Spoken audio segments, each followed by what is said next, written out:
Assalamualaikum Bang Tabe. Saya Rio. Ya, Saya dari kawan makan tim dokumenter untuk mangrove. ya. Nah, izin perkenalkan saya sedang sama Saya Bang. Muhammad Hatta Saprian.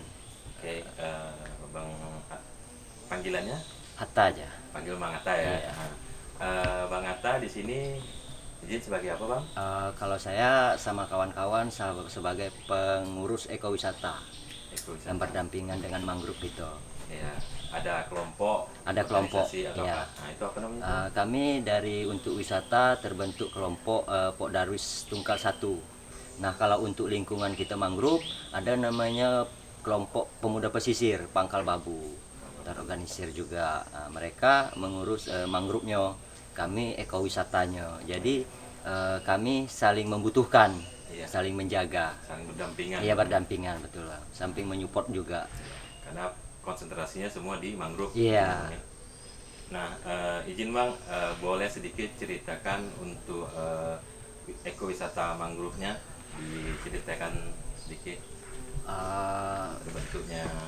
Kalau ekowisata khusus mangrove berarti hutannya dak bang ya. Iya. Nah, jadi dengan adanya himbauan pemerintah untuk menjaga lingkungan, tidak memotong hutan sembarangan, menebang maksudnya. hutan, ya. Jadi timbullah program peduli mangrove kan. Ibaratnya kami dikasih pelajaran juga kan, himbauan jangan tebang hutan pantai. Terus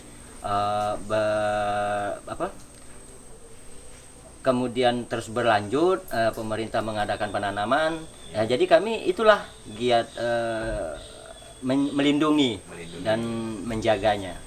Oke. Nah, tapi izin, berarti kita pun dengan penuh kesadaran menjaga ekosistem mangrove ini. Iya, sebelum dijadikan ekowisata di area mangrove nih, orang tua-tua kami tetap menjaga mangrove karena kita sebagai petani berdampingan dengan mangrove harus menjaganya agar terlindungi gitu. Nah, Siap. Nah, izin boleh diceritakan sedikit Bang soal eh, s- tanpa ada himbauan dari pemerintah untuk menjaga hutan, pada dasarnya kita masyarakat ini sebenarnya sudah menjaga Bang. iya, betul. Nah, boleh sedikit diceritakan Bang, apa yang pernah terjadi mangrove di sini? Soalnya informasinya kita cerita ke belakang Bang ya. Iya. Ada perkebunan, ada pertambakan, Iya. segala macam. Nah, Ha-ha. boleh diceritakan panjang sedikit ini Bang. Ya, oke. Ya. Kalau mengenai sejarah orang tua yang membuka lahan di pesisir berdampingan dengan mangrove, nah itu ilmu mereka lah yang bahwa kalau kita bertanam ataupun bertani di tepi hutan, di tepi pantai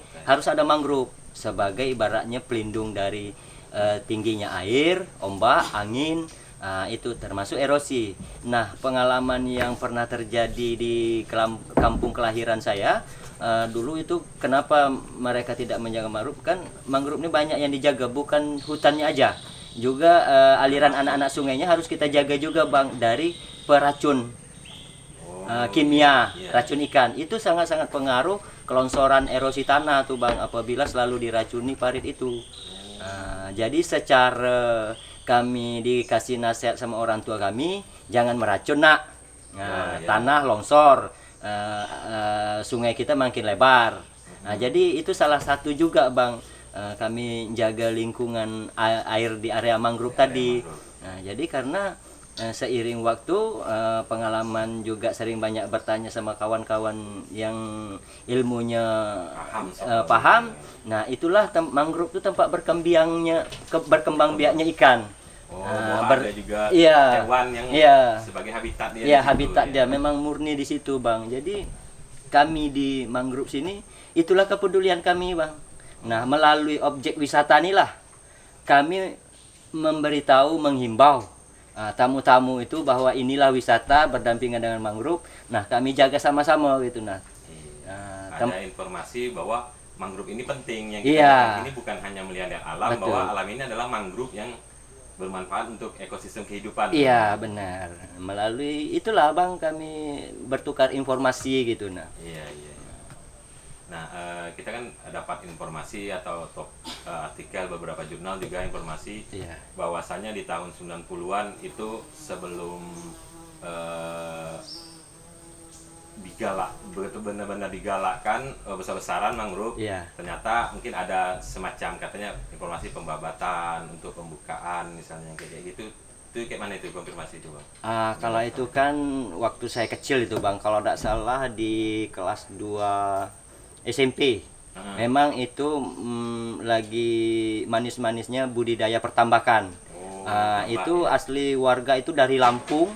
Nah, cari-cari lahan di sini ketemu. Di zaman itulah banyak hutan mangrove pesisir pantai timur dan barat Tanjung Jabung Barat yang dibabat dialihfungsikan menjadi pertambakan. Nah, kalau dulu sini riwayat masuknya pertambakan itu di saat saya kelas 2 SMP. SMP tadi ya. Jadi saya tamat SMP 97 itu sudah final pool. Tambak sekitar 100-200 hektar itu, Bang. 200 hektar. Iya, Besaran. kurang lebih gitu kan. Jadi kalau ke bahasa kami di sini, Bang, satu batang parit kiri kanan. Lokasi mangrove juga semua dulu dibabat jadi budidaya petambak. Nah, seiring waktu mereka tidak berhasil. Gagal gitu karena itu tadi terlalu tipis mangrove-nya, airnya tinggi. Jadi tambak-tambak mereka mudah jebol. Ternyata mangrove itu benar-benar dibuktikan langsung Iya, bahwa dibuktikan. ketika mangrove-nya tidak ada, Iya. itu air menghajar Bebas ke tambak. masuk. Iya, betul, Oke. Bang. Nah, jadi terakhir berhenti mereka bertambak tahun 2005. 2005, tapi kami di sini karena dari awal lokasi itu sesudah dimanfaatkan tambak jadi lahan tidur, orang tua kami mengaktifkan kembali menjadi perkebunan. Jadi sebelah kanan yang dulunya tambak ikan sudah beralih jadi perkebunan. Nah, yang kiri masih nganggur gitu. Nah, tapi sudah pertumbuhan mangrove di saat 97 pembukaan tambak tuh, taruhlah berhentinya 2005, itu mangrove kita sudah menjorok ke laut lagi kan. Nambah di saat 97 orang buka tambak, itu mangrove kita masih jarak 150. Nah, sekarang sudah menjorok 300-an lebih. Bertambah. Jadi kami tuh di sini setelah kegagalannya pertambakan dulu, kami tidak minat lagi kayak gitu. Kalaupun ada mungkin program lain yang tidak mengganggu mangrove.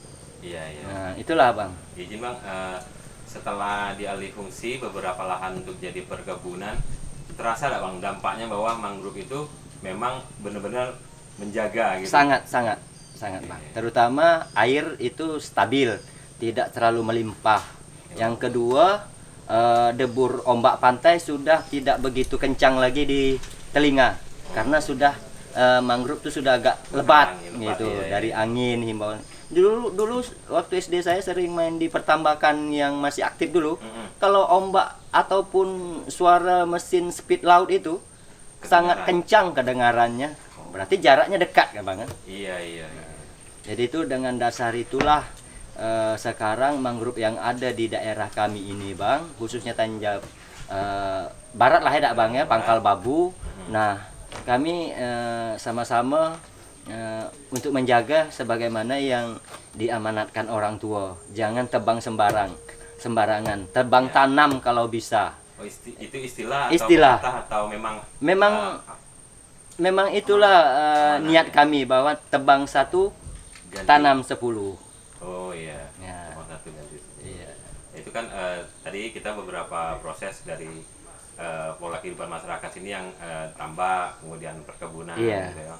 Nah, boleh cerita sedikit nih Bang untuk kondisi sekarang, kalau mungkin ada beberapa informasi yang dulu lahannya sekitar berapa persen, sekarang alhamdulillah beberapa program itu mulai bertambah, atau memang kita perlu tambah apa kayak mana itu Bang sarannya tuh Bang?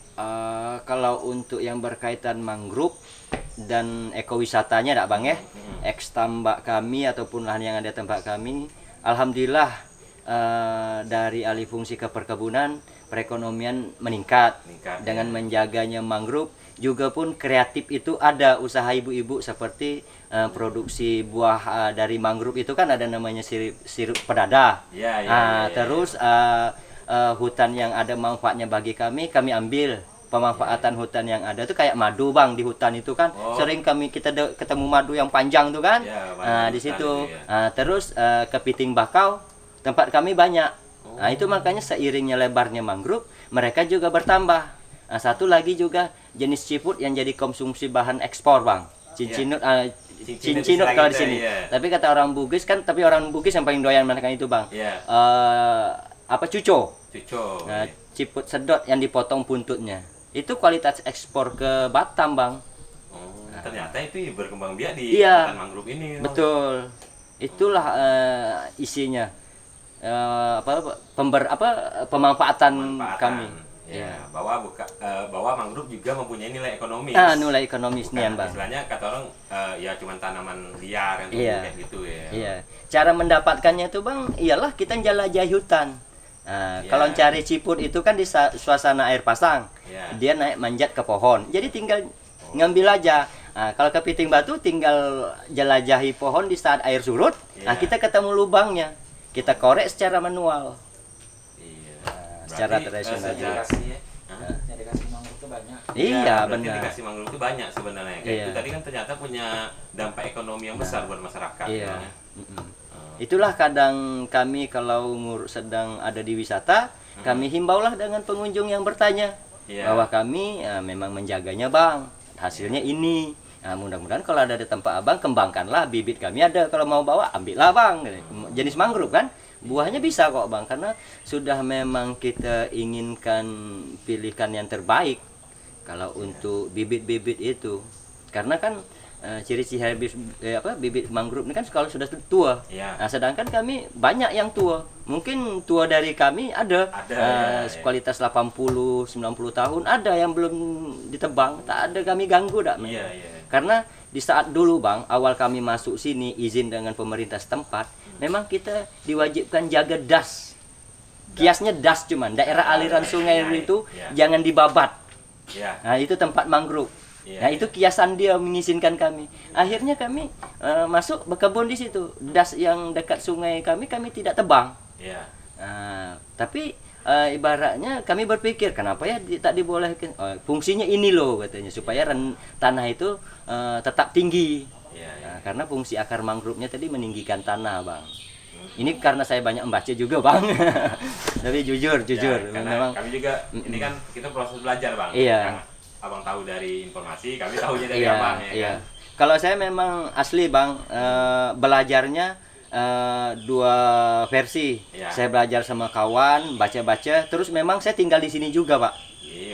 Jadi saya perhatikan. Saya perhatikan, akar mangrove itu berbagai jenis. Ada yang mengikat struktur tanah supaya keras dulu baru tumbuh mangrove lain. Ada yang sudah agak terikat tanah tuh datang lagi meninggikan tanah. Contoh kecil, Bang, boleh saya ceritakan? Kayak penyerang mangrove pertama, api-api. Itu akarnya serabut macam lidi-lidi, tegak. Api-api itu tumbuhan pohon mangrove. Salah satu jenis pohon mangrove. Tapi fungsi dia memang yang di depan, Bang. Lapisan terdepan karena dia tumbuhnya dia butuh air yang banyak. Nah, fungsi dia itulah melindungi terpaan angin kencang, dia tahan dengan ombak, itu akar serabut. Tapi dia punya lidi-lidi yang timbul. Nah, fungsi akar mereka itu mengikat tanah yang lembek, Bang. Agak keras. Nanti kalau sudah agak keras, agak kurang airnya, dia rentan mati itu, Bang. Berganti regenerasi lagi jadi masuk tumbuhan bakau. Berarti kalau dia sudah agak mati api-api itu, dia mau regenerasi itu, Bang. Di situ masuk bakau, nipa, tumu. Tumu dengan akar bakau itu, akarnya mau meninggikan tanah, Bang. Nyata, Bang, perhatikanlah. Yang akar contoh memperhatikan kita logika saya, Bang, ya. Masukkanlah air dalam ember. Tinju kita gini. Pasti air itu akan tinggi. Nah, rata-rata tekanan tadi. Akar mangrove yang jenis bakau tuh, Bang, besar-besar masuk ke dalam tanah. Beda api-api, kecil-kecil ngikat tanah yang lembek.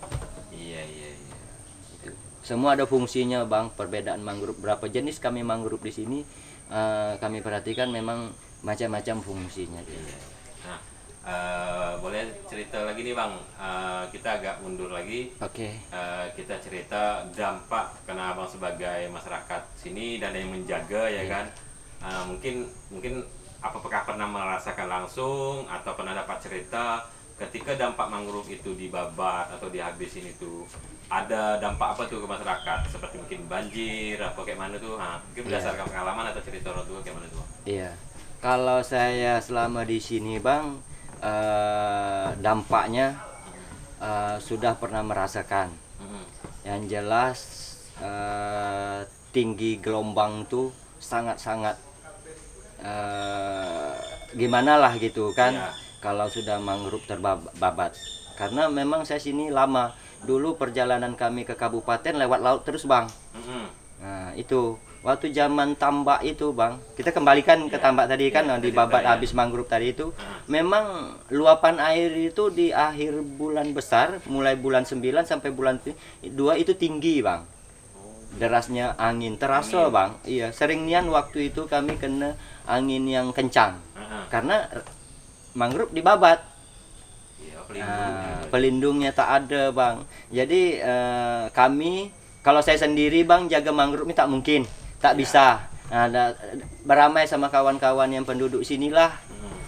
Kami sama-sama ngikuti program pemerintah, dibina pemerintah. Alhamdulillah itulah Bang.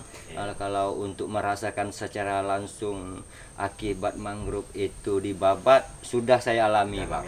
Ya, karena kalau kami lewat laut tuh terasa ombak itu perubahannya Bang. Angin. Untuk kita masyarakat apalagi nelayan. Iya, Bang, bagi nelayan. Itu Kami juga terimbas buat, di sini Bang. Iya, membahayakan buat ini laut ya. Iya. Tanggul-tanggul kebun kami jebol di bantainya Bang. Oh, Kalau ombak. Iya, kalau ombak tuh Bang tinggi datang besar dengan angin, air yang masuk ke aliran sungai, anak sungai itu deras Bang. Itulah pengaruhnya dorongan tadi itu. Dorongan Iya, dorongan tadi itu. Iya. Jadi pengaruhnya langsung meluap tinggi di perkebunan kami. Secara tidak langsung akhirnya berimbas negatif untuk hasil perkebunan Iya, masyarakat. sangat nian Bang. Jadi itulah kalau yang perjalanan saya yang tinggal di sini Bang. Iya. Saya pelajari, oh ini memang nyata Bang, karena saya mengalami sendiri. Pengalaman langsung ya. Pengalaman saya sendiri langsung di sini. Oke. Cuman kadang-kadang ya nelayan yang sekarang inilah agak-agak sedikit menyerempet mangrove kita. Cara penangkapannya Bang, bukan orang nelayannya. Oh, dulu cara nangkapnya. Iya. Nah, dulu kita cerita dikit Bang dulu beda kita ngulang tadi. Dulu perkembangan mangrove kita menjorok ke laut berarti tumbuh enggak Bang? Tumbuh, ya. Itu sangat cepat periodenya. Dari kalau kita hitung mundur 2000-an mundur, itu cepat proses pertumbuhan mereka Bang. Karena kenapa? Di waktu itu belum ada penangkapan nelayan kerang main cedok.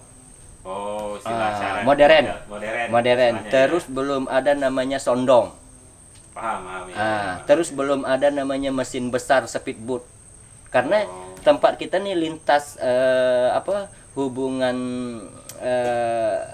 kampung pesisir. Dari misalnya desa Pangkalduri ataupun desa Mendahara ke Kuala Tungkal. Semua di zaman itu lewat laut.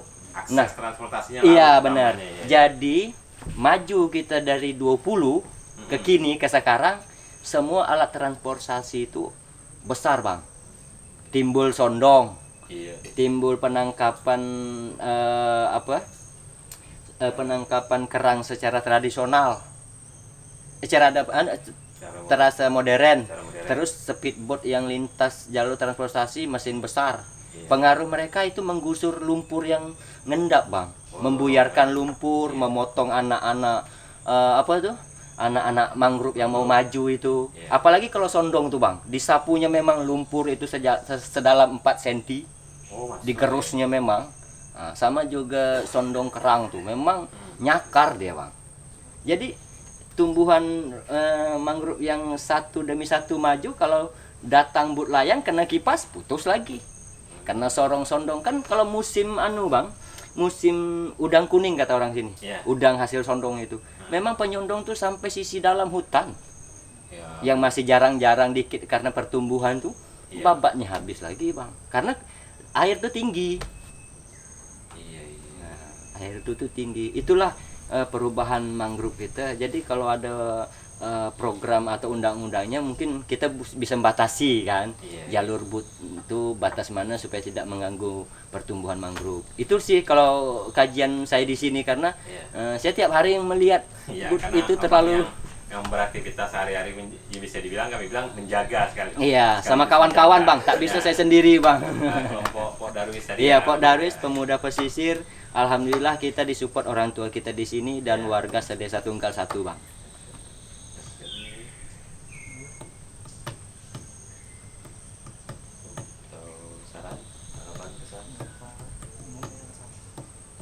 Nah, itu tadi kan sebenarnya ada hubungannya. Menurut saya ada hubungannya Bang ya, soal kayak tadi bagaimana kita menjaga mangrove gitu. Iya, menjaga mangrove tadi kayak salah satunya membudidayakan. Terus kita perhatikan bagaimana akses transportasi atau model tangkap nelayan yang lebih ramah lingkungan istilahnya. Betul. Bang ya. Nah, tapi ini saya lihat langsung nih Bang. Betul. Kayak namanya kita proses laut itu kan membawa arus tuh. Bawa arus itu apapun yang ada daya dibawanya itu.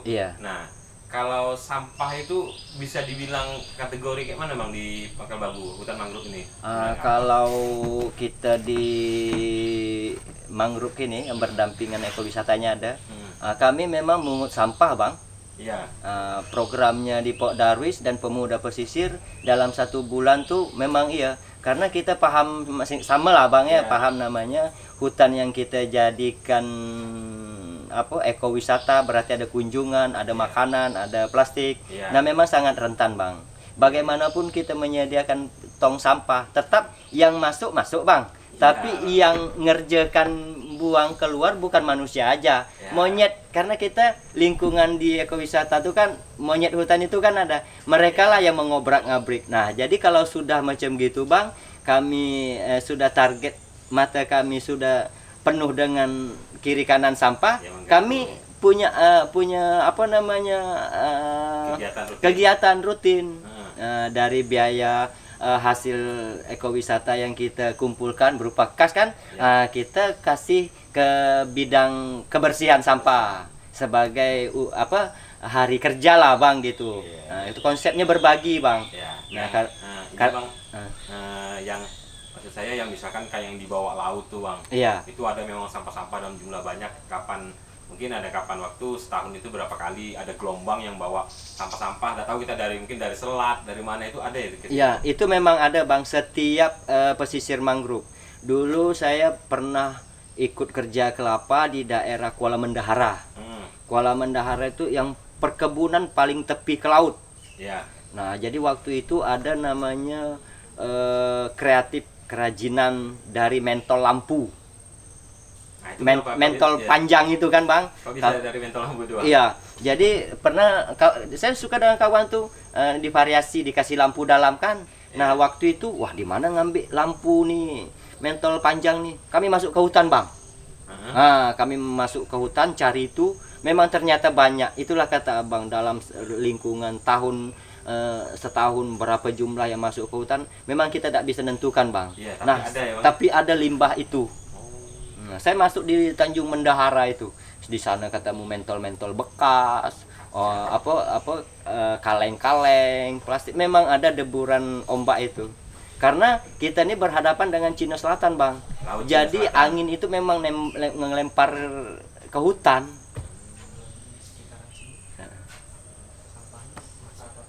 Nah kalau itu tadi kan di pesisir pantai mangrove kita Bang, itu kalau untuk kawasan sampai kita di selain ekowisata ke pemukiman tuh Bang sudah tuh? Nah pemukiman sudah Bang, kami pelan-pelan menghimbau secara kegotong royongan, terus secara kantong plastik sudah Bang. Nah cuman itulah tempat kita nih, akses infrastruktur jalan kan belum Bang, jadi tong sampah itu belum tersedia. Nah jadi kalau limbah pertokoan yang ada di pesisir kami Bang, dia mengadakan pembakaran dengan sistem pembakaran sampah jajanan itu dikumpulkan. Tapi sampah yang dibawa Laut Cina Selatan tadi yang ketemu, jadi sekarang kita metodenya pembakaran Bang ya? Iya, metodenya pembakaran. Pingin sih kami Bang daur ulang kalau ada mesinnya. itu tadi kan Bang. Karena kita kita kaji kan, karena ternyata aspek metode pembakaran itu kan menghasilkan karbon semacam gas toksik mungkin. Iya. Benar. Kalau ada lagi bisa diingat. Pesan.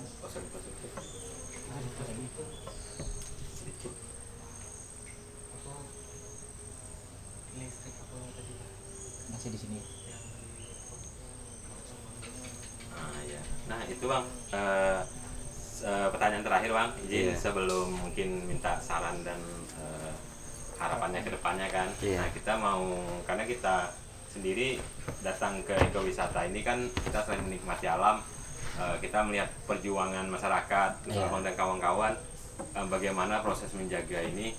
Tapi itu tadi yang kita bahas, itu kita tuh ada merasa ada yang janggal tuh soal kayak, jadi jam operasional misalkan mangrove ini dari pagi itu sampai sore, ya kan? Nah saya pikir juga ya tidak bisa sampai lebih larut. Ternyata kenapa itu ternyata tidak ada aliran listrik. Nah itu apakah cuma di ekowisata ini atau di pemukiman masyarakat Pangkal Babu aja yang belum dialirin listrik? Apa kayak mana itu Bang? Soalnya kita udah tahu nih Bang kejadiannya. Ya untuk wilayah ekowisata mangrove Pangkal Babu terkhusus Tungkal 1 lah Bang ya. Terkhusus Tungkal 1 tuh kalau untuk kelistrikan, sebelum kita masuk ke ranah kelistrikan dulu wilayah dulu Bang. Kami ini satu Tungkal 1 4 dusun Bang. Nah, Dusun Bahagia, Sentosa, Makmur, Delita. 4 ya. Iya 4. Nah, jadi sekian RT. Jadi memang sih kalau mau masuk ke area ekowisata mangrove kita memang agak miris dikit Bang. Nah wilayah kita masih ada sebagian yang belum teraliri listrik. Nah saya memahami dan orang tua kami di sini memaklumi karena begitu luas mungkin berperiode Bang. Nah periode itu yang kami tunggu Bang. Kapan? Karena kalau untuk yang saya ketahui masih total 12 kilo lebih yang belum dialiri listrik ke rumah warga itu. Nah, kalau paritnya saya hafal Bang, termasuk kami di area mangrove ini Bang. Nah, belum teraliri. Jadi kenapa? Itu kan penunjang ekowisata Bang. Kami sangat berharap disegerakan Bang. Itu tuh kelistrikan itu tuh. Karena menunjang wisata kita. Karena bisa penggerak ekonominya selain Abang dan kawan-kawan menjaga ekosistem mangrove untuk ekowisata kan itu digerakkan oleh ibu-ibu Bang. Betul. Karena saya dapat informasi katanya soal listrik tadi kita belum bisa istilahnya itu memberikan suguhan yang terbaik, apalagi ngomongin kuliner ya Bang. Betul. Karena ada sedikit masalah listrik itu untuk apa tuh Bang, soal kayak makan tadi boleh. Nah contoh kan gini, kalau untuk kelistrikan yang bisa menyuplai dingin, contoh batu es. Nah bayangkanlah ibu-ibu kami trekking aja masuk ke dalam 1 kilo Bang. Dari akses jalan utama? Dari depan. Oh depan? Iya depan. Tapi kalau kami butuh es batu sebagai pendingin minuman, kami harus 3 kilo lagi jalan kaki keluar, dan pakai motor keluar membeli ke masyarakat yang sudah nyampe listrik. Jadi 4 kilo kami boyong ke dalam batu es tuh. Nah itulah tadi Bang. Nah, jadi bingungnya kami di situ bagaimana menyinkronkan penjualan. Nah, kalau misalnya ada pengunjung bilang mahal, wajarlah Bu, kami belinya jauh. Dimaklumi.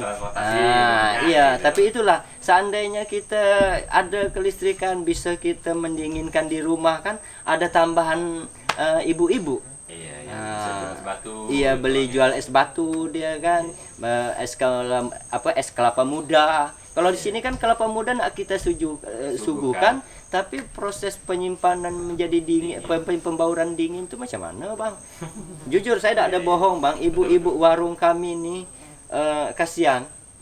Beli es keluar dulu pakai motor jarak 2-3 kilo, beli 10 biji, bawa ke dalam nih Bang. Mana bisa, mana tahan lengan Bang. 10 bungkus itu bawa berjalan ke 1 kilo sengal. Saya sendiri butuh angkong. Nah itu makanya fasilitas kami wisata cukup angkong. Kalau pakai sepeda rubuh kami Bang. Itu. Terus untuk makanan bahan baku kayak contoh itu juga Bang, kalau kita mau menyediakan menu makan siang di mangrove, macam mana? Kita nak beli ayam 2 kilo kan untuk masak, sementara tamu kita kurang dari porsi segitu. Kita membekukannya, menyimpannya di mana Bang? Nak beli dikit kurang siapa lagi nak mulai masak, nak beli keluar.